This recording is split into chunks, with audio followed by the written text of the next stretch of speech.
One of the unexpected outcomes of the pandemic was a sudden nationwide wave of financial prudence. Suddenly, everyone was trying to figure out the best way not just to save, but more importantly, to grow their wealth. And with that explosion of investors across age groups and demographics, also came an equally sudden explosion of financial advice. All corners of social media were inundated with an army of freshly christened finfluencers. It was great for retail investors adopting a more DIY approach. But a couple reels and an online crash course doesn't really cut it for everyone. Some investors want to invest but need a little more guidance than that. And unfortunately, finding that guidance has become harder than ever. You see, until a couple years ago, people sought out investment advisors, specifically registered investment advisors, aka RIAs. They were typically individuals or corporates with a stamp of approval from Sebi. But down the line, something changed.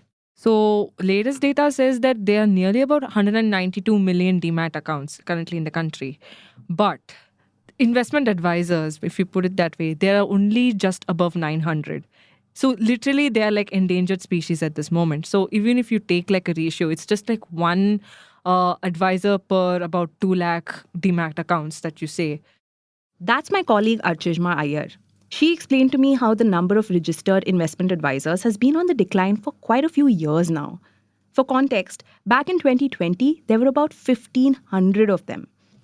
But that was the year everything changed because SEBI stepped in. So SEBI has increasingly put a lot of checks and balances towards how unregistered advisors operate. They were cracking down on them in a systemic manner. But what also happened was that it also made life difficult for licensed registered investment advisors. There were a lot of stringent regulations regarding their minimum net worth, their experience, and even their qualification standards. So the SEBI has tried easing some of these rules, but they haven't been enough for the community to be, for the community to be as active as how it was before. That leaves other investors with two options. Either jump into the deep end blind or approach someone who'd offer any advice, even if it comes with a risk of bias. The DIY investing wave that started around the pandemic resulted in more retail investors opting for direct mutual fund plans. These account for nearly 30% of the industry's total assets under management, compared to 21% in 2020. There's no cut for the middleman here, and that means better returns for investors. Yet, a whole chunk of them continue to invest through regular plans, that is, through distributors. Now, both modes come with a fair bit of risk. An ideal situation would be one when investors choose direct plans, either when they're well informed or well advised. That is an opportunity that the likes of ET Money Genius and Value Research are going after. These fintechs are licensed, offer unbiased investment guidance, and do it all at a much lower cost than a traditional registered advisor. Sounds like a done deal, right? Well, not yet. Hello and welcome to Daybreak, a business podcast from the Ken. I'm your host Rahil Philippos, and I don't chase the news cycle. Instead, every day of the week, my colleague Snigdha Sharma and I will come to you with one business story that is worth understanding and worth your time.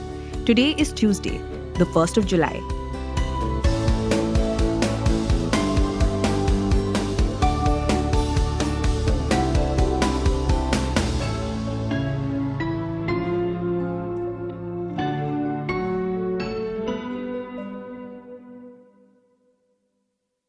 Now, the thing is, SEBI's concerns about the whole investment advisory business isn't completely unfounded. This is something we've spoken about extensively at the Ken. There was a clear quality gap that SEBI recognized and wanted to address. So the restrictions started sometime around July 2020. That was like nearly 5 years ago. But one of the main trigger points for that was that, there were a lot of unscrupulous investment advisors who were giving out unsuitable advice for their clients, essentially. So Indore was being one of those cities where a lot of these businesses, a lot of these investment advisory businesses were being present, and most of them being unregistered. So Because of that, I think that was one of the main reasons why SEBI had to also sort of raise the bar high for registered investment advisors to come into this profession. While we're on the subject of quality of service being offered by these advisors, consider this. An expert Ashishma spoke to offered a rather concerning statistic. Of the 940 odd RIAs, just about half consider the entirety of an investor's circumstances and financial position while designing an investment portfolio. So back in 2020, the SEBI had tightened its rules around investment advisory services.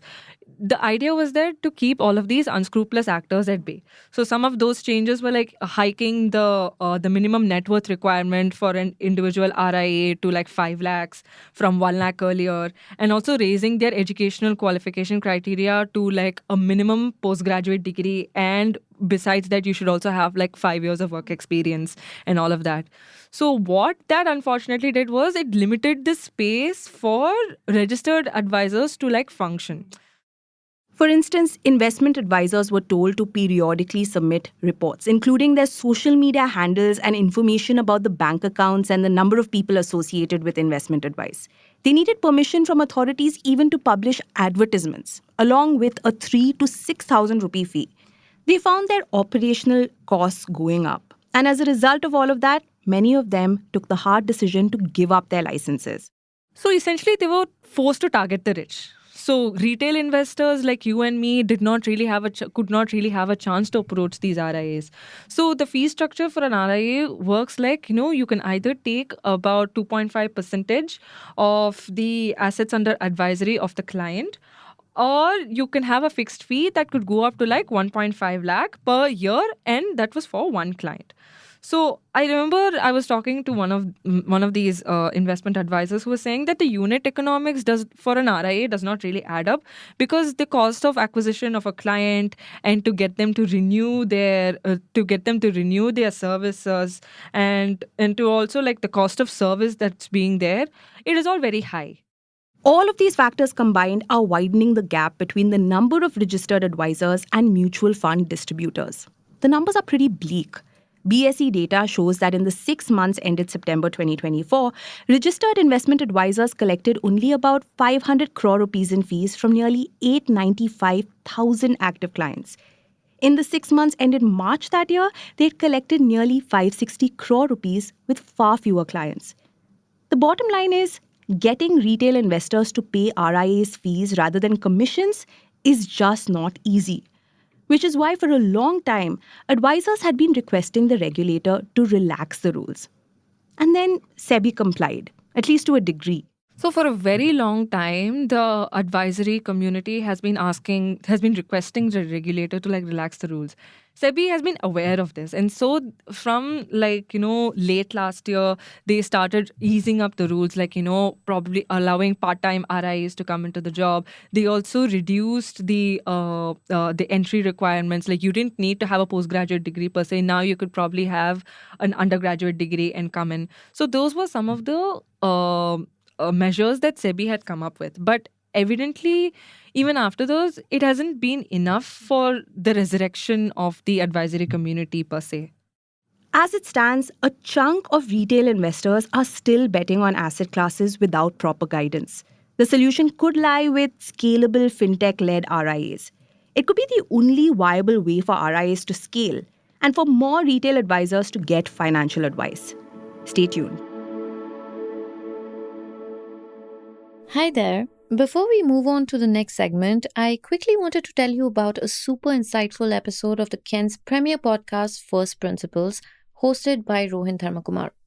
Rohin spoke to Manish Sabharwal of TeamLease, one of India's largest recruitment and human resource providers. Now, what makes it interesting is that because of its sheer size, it is a great barometer for broader employment trends in India.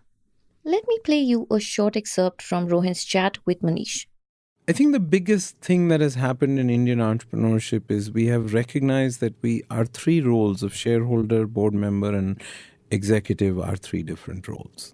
And that has suddenly liberated entrepreneurs. What does that mean?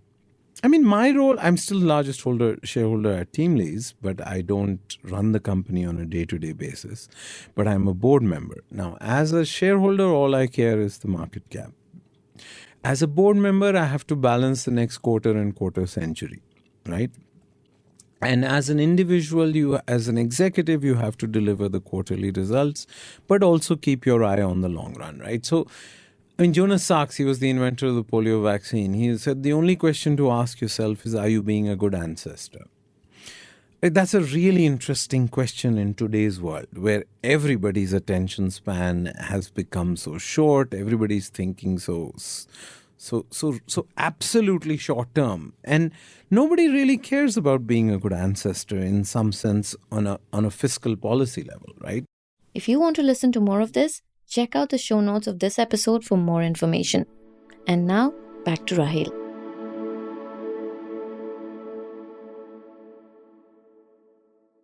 Fintech-led registered advisories are different from your regular RIAs. So if I have to take with examples, right? So one, there was ET Money's Genius. ET Money was acquired by 361 WAM last year. So what ET Money Genius does is like it lets investors choose between mutual funds, ETFs, stocks, or a combination of all of that. At around 249 to about 400 rupees a month.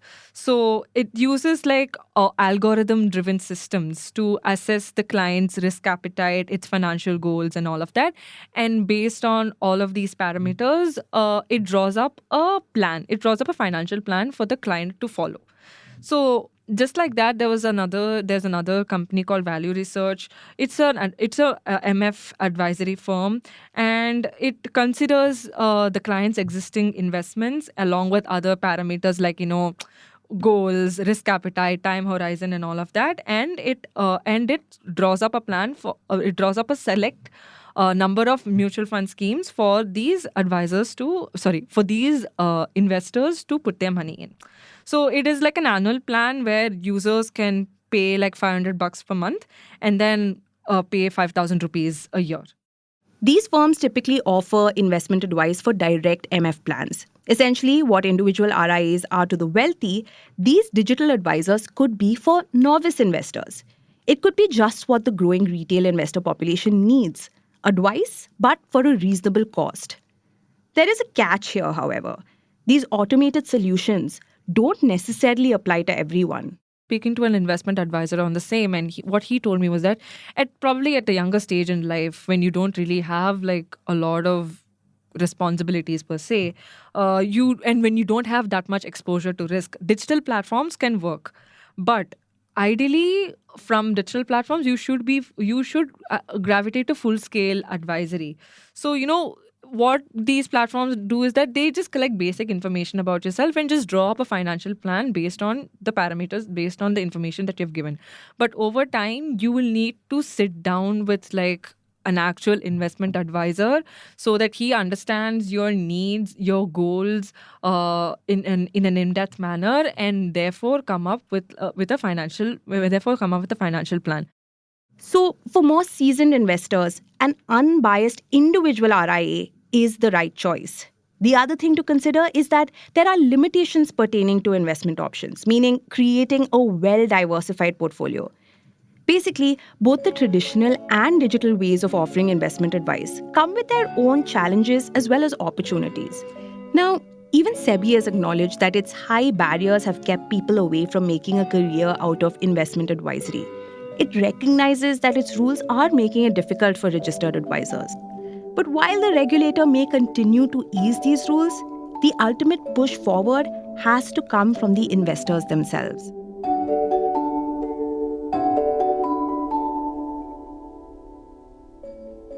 Daybreak is produced from the newsroom of The Ken, India's first subscriber-focused business news platform. What you're listening to is just a small sample of our subscriber-only offerings. A full subscription unlocks daily long-form feature stories, newsletters, and podcast extras. Head to theken.com and click on the red subscribe button on the top of the website. Today's episode was hosted by Rahil Philippos, produced by me, Snigdha Sharma, and edited by Rajiv CN.